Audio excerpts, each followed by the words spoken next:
Hello dear friends, welcome to Indonesian and English Learning channel. In this lesson, we are going to talk about wild animals in town.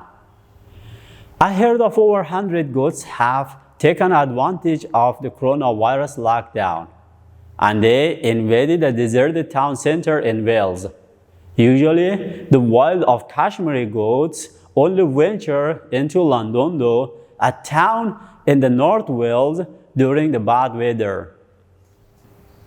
Local residents say that this time the opportunistic goats were drawn by empty streets. The animals have spent the past 3 days feasting on garden hedges and flowers. Concerned residents contacted local police to gather up the goats.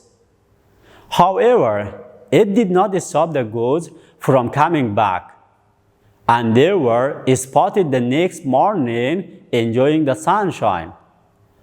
With the streets unnaturally quiet, the goats have been left to wander undisturbed.